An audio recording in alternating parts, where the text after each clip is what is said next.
Hello friends, welcome to back my YouTube channel. तो friends, आज की क्लास में हम लोग मुख्य से बात करेंगे कि फिजिक्स का जो एक बहुत ही महत्वपूर्ण टॉपिक्स है वो है वर्क, एनर्जी एंड पावर। क्या? कार्य, ऊर्जा और शक्ति। कार्य, ऊर्जा और शक्ति, इस चैप्टर के बारे में आज हम लोग बात करेंगे। मुख्य रूप से इस चैप्टर से कितने न्यूमेरिकल पूछे जाएंगे उन सभी के टॉपिक्स के बारे में बात करेंगे, ठीक। और उसके बेसिस पर कितने फॉर्मूला है, फॉर्मूला को देख लेंगे। और वर्क, एनर्जी, पावर, ये बहुत ही अच्छा चैप्टर है। इससे कम से कम आप किसी भी एग्जाम के लिए प्रिपरेशन कर रहे हैं, कम्पिटेटिव हो या आप किसी इंट्रांस एग्जाम के लिए तैयारी कर रहे हैं, उन सभी में से इससे 2 से 3 क्वेश्चन पूछा जाता है। यानी कि एक थ्योरी बेस रहता है और 2 न्यूमेरिकल बेस रहता है, ठीक। तो न्यूमेरिकल काफ़ी महत्वपूर्ण है, तो न्यूमेरिकल को हम लोग मुख्य रूप से देखेंगे और थ्योरी जिससे पूछा जाएगा जो सवाल उसको भी हम लोग देख लेंगे, ठीक। वर्क, एनर्जी एंड पावर, मुख्य रूप से ये चैप्टर में हम लोग देखना है वर्क को, यानी कि कार्य को। अगर कार्य में बोले तो अगर किसी वस्तु पर जो बल लगता है, किसी वस्तु पर बल जो लगता है, बल का परिणाम और दिशा में तय की गई दूरी के गुणनफल को ही हम लोग क्या कहते हैं? कार्य कहते हैं, ठीक। तो कार्य जो है यह एक अदिश राशि है। क्या है? कार्य एक, वर्क जो है, वर्क एक क्या है? अदिश राशि है, ठीक।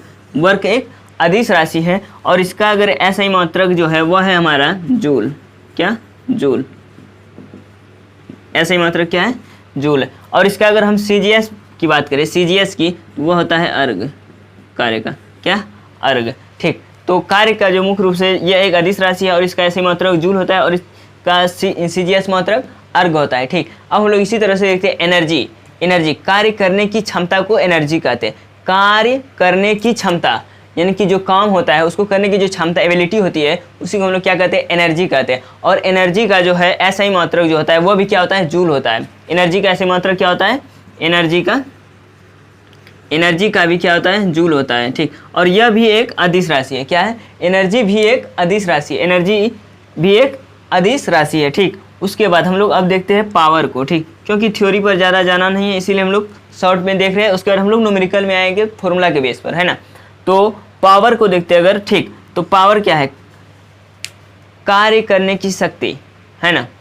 प्रति एकांक समय में जो कार्य होता है उसी को हम लोग क्या कहते हैं? पावर कहते हैं। प्रति एकांक समय में जो कार्य किया जाता है उसी को हम लोग पावर कहते हैं, ठीक। और पावर भी एक क्या है? अदिश राशि है। अदिश राशि है, ठीक। अदिश राशि है। उसके बाद इसका ऐसे ही मात्रक जो होता है वह वाट होता है। वाट होता है या जूल पर सेकेंड, ठीक। अब इतना हम लोग देखें, ठीक। एनर्जी, वर्क और पावर देखें किसको कहते हैं, और ये अदिश है, सदिश है, ये सभी देख लिया और इसका ऐसे ही मात्रक भी देख लिए, ठीक। अब हम लोग देखते हैं मुख्य रूप से कि इसका जो मेन टर्म है, ठीक। इसका जो हम लोग मेन यानी कि फॉर्मूला को देखना है, उस फॉर्मूला को देखते हैं हम लोग, है ना।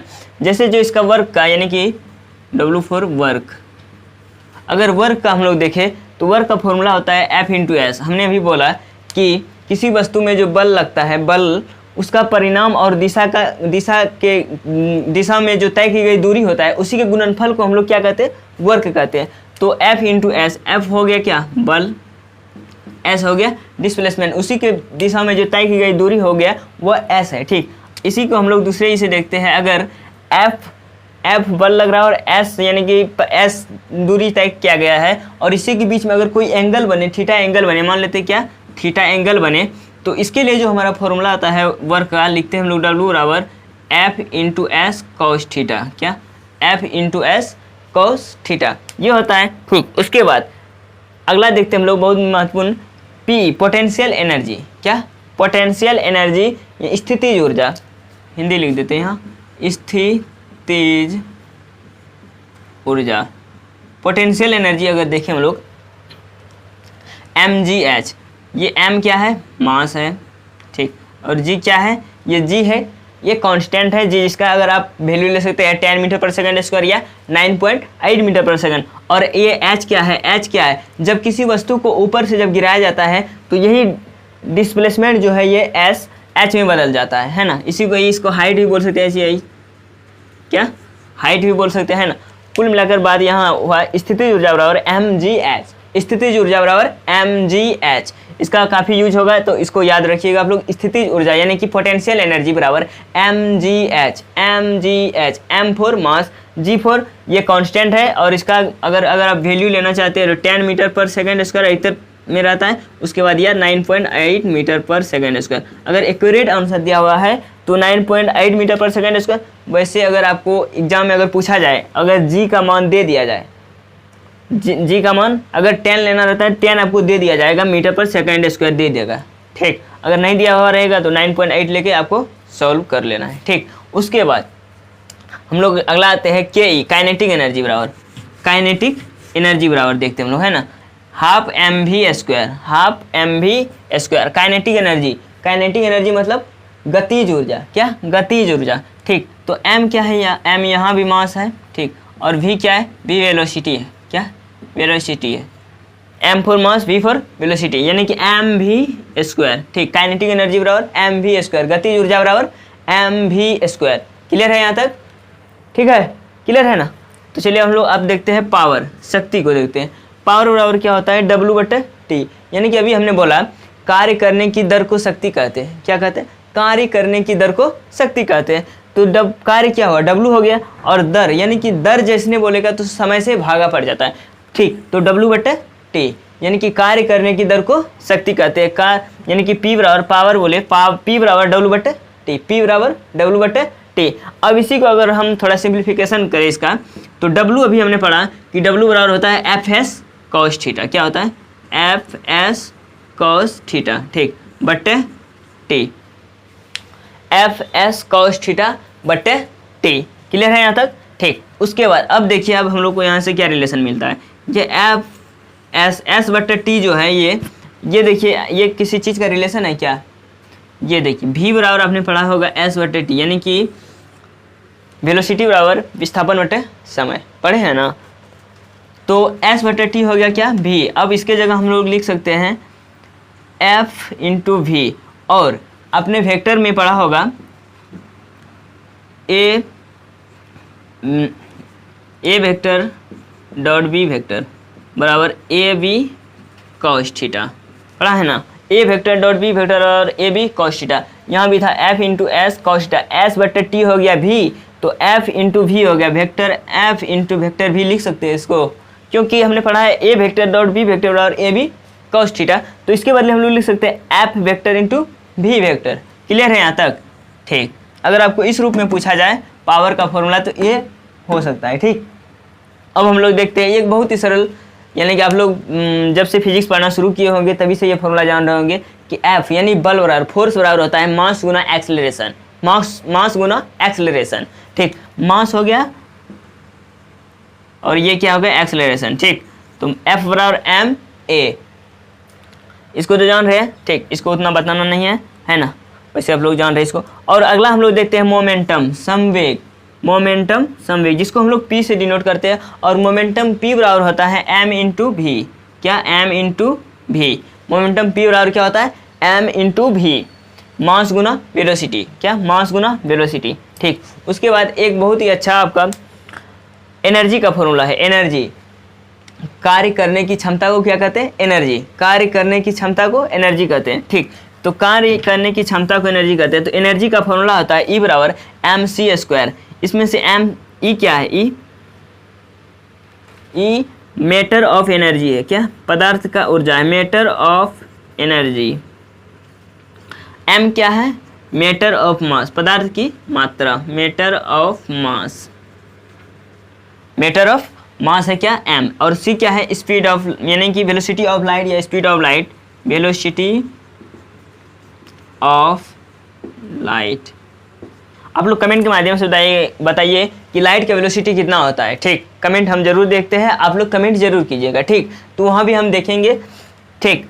उसके बाद E बराबर mc², यानी कि E हो गया एनर्जी और M हो गया मास और C हो गया वेलोसिटी, स्पीड ऑफ लाइट, ठीक। अब हम लोग देखते हैं इसी में कि ये जो तीन टर्म लिखा हुआ है, ये काफ़ी महत्वपूर्ण टर्म है, इसको हम लोग देख लेते हैं। उसके बाद कुछ फॉर्मूला को हम लोग डेराइव करना है, यानी कि कुछ फॉर्मूला से कुछ दूसरे फॉर्मूला को प्रोड्यूस करना है, ठीक। उसके बाद हम लोग देखना 1 HP बराबर होता है 746 वाट, क्या, 1 HP बराबर 746 वाट, और 1 किलोवाट आवर यानी 1 किलोवाट घंटा बराबर होता है 3.6 गुना 10⁻6 जूल, ये जे या जूल लिखे है ना, 3.6 गुना 10⁻6 जूल। उसके बाद 1 जूल अगर पूछ दे, 1 जूल बराबर, अगले साल का क्वेश्चन था पॉलीटेक्निक में कि 1 जूल बराबर कितना होता है, तो वो होता है 10⁷ अर्ग, 10⁷ अर्ग। ठीक, उसके बाद अब हम लोग एक और देखते हैं क्वेश्चन को, है ना। इसी में से एक को प्रूव करना है, किसको, ये mv² है ना, ke बराबर mv²। इसको हम लोग यहाँ लिखते हैं ke बराबर ½ mv²। ये हमने पढ़ा है। और एक फॉर्मूला आपने ये भी पढ़ा है कि मोमेंटम p बराबर होता है mv। क्या होता है, mv। अब हम लोग देखिए इसको p के टर्म में कैसे लिखेंगे। k बराबर ½ mv² जो है, इसको p के टर्म में हमको लिखना है। p बराबर पता है हमको mv होता है, तो mv² है, तो इसको लिखते हैं ½ mv का होल स्क्वायर। यहाँ होल स्क्वायर दिया यानी कि 1 m से गुना हो गया। ठीक, उसके बाद अगर हम ऊपर किसी चीज़ से गुना करते हैं तो नीचे उससे हम भाग देकर उस इक्वेशन को इक्वल कर सकते हैं, तो इक्वेशन में कोई फर्क नहीं आना चाहिए। तो अगर हम यहाँ m डाल दें, m कट जाएगा, mv² का mv² रह जाएगा, हाफ बच जाएगा, वो हो जाएगा काइनेटिक एनर्जी। कोई फर्क नहीं पड़ रहा है इक्वेशन में, तो हम m डाल के, तो अब ये देखिए, ये लग रहा है ना कि ये p बराबर mv का फॉर्मूला है, तो यहाँ लिखिए ½ p का स्क्वायर, mv है यानी p का स्क्वायर बट्टे m। अगर ऐसे लिखे तो p² बट्टे 2m। ये फॉर्मूला रट जाता है स्टूडेंट सब। रटेगा क्यों भाई, अगर आपको 2 फॉर्मूला याद है, आपको काइनेटिक एनर्जी का पता है कि ½ mv² होता है और मोमेंटम p का संवेग का पता है कि mv होता है, तो आप उससे निकाल लीजिए। यानी कि mv² है तो 1 m से नीचे भागा देंगे तो ऊपर में होल स्क्वायर कर देंगे, mv² का हो जाएगा। और p बराबर mv होता है, p का स्क्वायर कर देंगे बट्टे m, p² बट्टे 2m। क्लियर है, यहाँ तक क्लियर है। अगर वीडियो अच्छा लग रहा है तो आप लोग लाइक शेयर बीच में करते रहे। ठीक, तो अब हम लोग देखते हैं, मुख्य रूप से इतना देख लिए। अब इसमें और एनर्जी के बारे में बात करना हम लोग, है ना। एनर्जी एक ऐसा है कि उसको ना ही प्रोड्यूस किया जाता है ना। ऊर्जा यानी कि ऊर्जा संरक्षण सिद्धांत जो है उसको, उसमें क्या है कि ऊर्जा को ना ही बनाया जा सकता है और ना ही नष्ट किया जा सकता है। इसको किया जा सकता है, इसको एक रूप से दूसरे रूप में रूपांतरित यानी कि ट्रांसफ़र किया जा सकता है। एक वस्तु से दूसरे वस्तु में ट्रांसफ़र किया जा सकता है, इसको नष्ट नहीं किया जा सकता है। ठीक, और ना ही प्रोड्यूस किया जा सकता है, इसको बनाया भी नहीं जा सकता है। सिर्फ एक बॉडी से दूसरे बॉडी में ट्रांसफ़र किया जा सकता है, किसको, एनर्जी को। ठीक, तो चलिए अब हम लोग मिलते हैं नेक्स्ट क्लास में न्यूमेरिकल के साथ। ठीक, आज हम लोग का मुख्य रूप से बेसिक कंसेप्ट कंप्लीट हो गया है, तो कल के क्लास में हम लोग देखेंगे न्यूमेरिकल इसका। ठीक, इसका न्यूमेरिकल बनाने में आप लोग को काफ़ी इंटरेस्ट आएगा। अगर आप ये वीडियो अच्छी तरह से देखे हैं तो आपको काफ़ी ईजी लगेगा न्यूमेरिकल बनाने में। ठीक, नहीं तो अगर आप कंसस होकर ये लेक्चर को नहीं देखे हैं तो दिक्कत तो थोड़ा सा होगा। ठीक, तो चलिए अब हम लोग मिलते हैं नेक्स्ट क्लास में, तब तक के लिए बस इतना ही। अगर आप इस चैनल पर नए हैं तो इस चैनल को सब्सक्राइब करके ही जाएँ, क्योंकि इस चैनल पर डेली न्यू अपडेट, किसी भी एग्ज़ाम के फॉर्म आया हो, किसी भी तरह का फॉर्म आया हो उसका अपडेट, और उसके बाद इसमें रेगुलर वे में क्लास चलेगा फिजिक्स, केमिस्ट्री और मैथ का, वो पॉलिटेक्निक, ITI, पैरामेडिकल, डेंटल हो। ठीक, आप सभी यानी और जनरल कंपटीशन के अगर आप बेसिक आपका कमज़ोर है तो आपको ये वीडियो काफ़ी अच्छा रहेगा आपके लिए, है ना। तो आपका अगर बेसिक टैलेंटेड रहेंगे तभी ना आप एडवांस लेवल में, भैया अगर आप मैथ बनाते हैं पहले बेसिक बनाते हैं तभी ना आप एडवांस का बनाते हैं। उसी तरह से अगर आपका बेसिक हर एक चीज़ में कंप्लीट रहेगा तभी ना आप एडवांस में जाइएगा। इसीलिए ये वीडियो आपके लिए खास तौर पर अच्छा रहेगा, है।